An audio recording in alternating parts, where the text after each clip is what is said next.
سب سے پہلے تو میں معذرت چاہوں گا. کس چیز کی معذرت؟ کہ پچھلے 2 ہفتے یا شاید 3 ہفتے سے ایشیا کپ چل رہا تھا، اور میرے سارے دوست ساتھی یہاں جو بیٹھے ہوئے ہیں یہ میرے سے ناراض تھے کہ میں ان سے بات کیوں نہیں کر رہا تھا اور میں انڈین میڈیا سے کیوں بات کر رہا ہوں. تو معذرت اس کی کہ میں نے یہ سوچا تھا کہ جب انڈین میڈیا میں کوئی خبر چھپتی ہے اور ہم اس کو یہاں شائع کرتے ہیں تو میرا پہلا ری ایکشن یہ ہوتا ہے کہ یہ تو انسپائرڈ خبر ہے، بیکاز انڈیا کا میڈیا بڑا نیشنلسٹک ہے. ان کو جو BCCI لیک کرتا ہے، جس قسم کے اینگل سے وہ کرتا ہے وہ چلا دیتے ہیں، اور کچھ لوگ ہمارے یہاں اٹھا کے اس کو چلا دیتے ہیں، اس کی کریڈیبلٹی بننی شروع ہو جاتی ہے. تو میں یہ دیکھ رہا تھا کہ انڈین میڈیا میں بہت سی غلط خبریں چھپ رہی تھیں اور مجھے احساس تھا کہ یہ کہیں سے لیک ہو رہی ہیں. اب انڈین میڈیا کو نیوٹرلائز کرنا بڑا ضروری تھا. اگر میں آپ سے بات کرتا کیا میں چاہتا ہوں، تو انڈین میڈیا نے پھر یہاں سے سٹوری اٹھانی تھی، اور وہاں کی جو آڈینس ہے اس نے سوچنا تھا یہ تو انسپائرڈ سٹوری ہے، یہ تو پاکستانی میڈیا بھی وہی کر رہا ہے جو انڈین میڈیا کرتا ہے.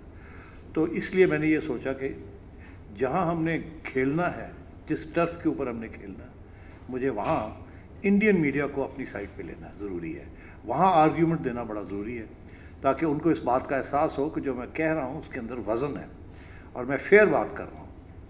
اور مجھے بڑی خوشی ہے کہ by and large I succeeded in convincing the Indian media کہ یہ جو ہائبرڈ ماڈل ہے یہ ایک سولوشن ہے، یہ بلیک میل نہیں ہے، کچھ اور نہیں ہے، یہ ایک سولوشن ہے ایک ایسی ایشو کا جو کہ ڈیکیڈ اوور ایک پرابلم بنا ہوا ہے انڈیا پاکستان کا، اور اس کو حل کرنے کے لیے میں نے یہ سولوشن دی ہے.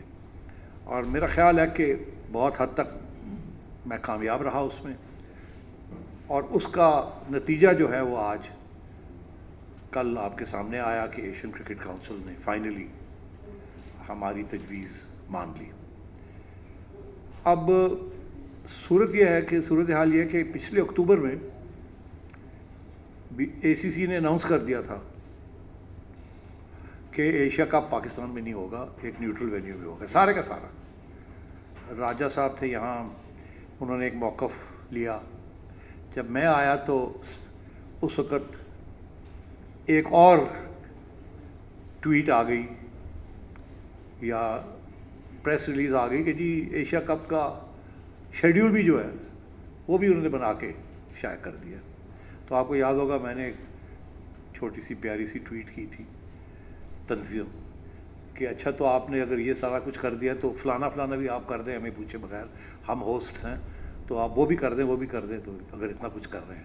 تو اس سے پھر تھوڑا بہت انڈین میڈیا کے اندر تھوڑی سی BCCI کی کھچائی ہوئی، بٹ کم از کم موقع مل گیا ٹو انگیج. اب میں آپ کو بتاؤں وہ انگیجمنٹ بڑی مشکل تھی، بہت مشکل تھی، کیونکہ ہم سمجھتے ہیں کہ انڈیا کا بڑا کلاؤٹ ہے ICC میں، تو آپ سوچئے کہ ACC میں کتنا کلاؤٹ ہوگا.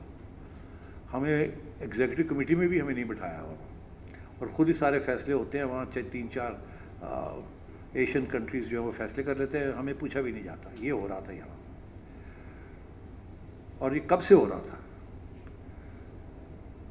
تو ایک تو یہ ساری ایشوز کو لینا تھا، کھڑا کرنا تھا، اور پھر وہ جو ان کا فیصلہ تھا کہ سارے کا سارا ایشیا کرکٹ کونسل کا جو ایشیا کپ ہے وہ ایک ہی نیوٹرل وینیو پہ ہوگا، اس کو بھی پھر کاؤنٹر کرنا تھا. میں آپ کو بتاؤں اس میں بڑی محنت کرنی پڑی ہمیں، دھکے لگے، بات سننے کے لیے کوئی تیار نہیں تھا، کیونکہ ان کا یہ موقف تھا کہ یہ تو فیصلے ہو چکے ہیں، آپ you are Johnny come lately, آپ کو کیا پتا، ہم تو یہ فیصلے ہو چکے ہیں، اس کو نہیں چھیڑ سکتے آپ. بہرحال دبئی میں میٹنگز میں نے کی، کچھ اوپن میٹنگز تھی، کچھ خفیہ میٹنگز تھی. بحرین میں ہم نے میٹنگز کی، کچھ اوپن میٹنگز تھی، کچھ خفیہ میٹنگز تھی بحرین کے اندر بھی. زوم کے اوپر پتہ نہیں کتنی کالز کی ہیں ہم نے، کبھی ایک ممبر کے ساتھ، کبھی دوسرے ممبر کے ساتھ، کبھی اس کو سمجھا رہے ہیں، کبھی اس کو سمجھا رہے ہیں. بڑی محنت کرنی پڑی، یقین کریں. اور پھر جا کے یہاں ہم پہنچے ہیں کہ ایشیا کپ جو ہے وہ حامی ہوسٹ ہیں. وہ تو ہمیں کہہ رہے تھے اگر آپ کوئی ایشو ہے آپ کے لیے تو ہم آپ سے لے لیتے ہیں ہوسٹنگ رائٹس. پہلے بھی ہوئی ہے، ہم لے لیتے ہیں آپ کی ہوسٹنگ رائٹس، سری لنکا کو دے دیتے ہیں. آفٹر آل سری لنکا نے بھی دی تھی ایک وقت ہوسٹنگ رائٹس بنگلہ دیش کو، میرا خیال ہے. سو اس لیے یہ تو کوئی بات ہی نہیں ہے. تو آپ کو کنسلٹ کرنے کی کیا ضرورت ہے؟ آپ کہتے ہیں نہیں کھیلیں گے، نہ کھیلیں، and so on and so forth. تو اس کا نتیجہ یہ نکلا ہے کہ اب فائنلی ہائیبرڈ ماڈل، اے سی سی کی جو پریس ریلیز ہے اس کے اندر لفظ آیا ہے کہ ہائیبرڈ ماڈل. تو میں سمجھتا ہوں یہ ہماری بڑی وکٹری ہے یہ قسم کی، کہ ایٹ لیسٹ مان تو گئے ہیں کہ ہائیبرڈ ماڈل چل سکتا ہے اور چلنا بھی چاہیے. اس کی اہمیت آپ کو جب ہم آگے جائیں گے تو اس کو آپ کو سمجھ آئے گی اس کی اہمیت کیا ہے اور کہاں جا کے یہ ہمارے لیے ایک نیگوسیٹنگ ٹول بنے گا یا نہیں بنے گا. But for the time being میں اسی کے اوپر فوکس کرنا چاہ رہا ہوں. اب اس سچویشن میں ان لوگوں کی کوشش تھی کہ ورلڈ کپ کو لنک کیا جائے اس کے ساتھ. مطلب یہ کہ آپ کھیلیں گے انڈیا میں کہ نہیں کھیلیں گے. اور وہ ایک لے کے بیٹھے ہوئے تھے کہ پہلے وہ آپ بتائیں ہمیں، پھر ہم ادھر آئیں گے ایشیا کپ کے ساتھ. تو وہ بھی ایک مسئلہ تھا کہ ان کو الگ رکھنا، کیونکہ ہمیں کیا پتا ورلڈ کپ جب ہوگا تو یہاں کون سی حکومت ہوگی، کیا حکومت پاکستان کا موقف ہوگا.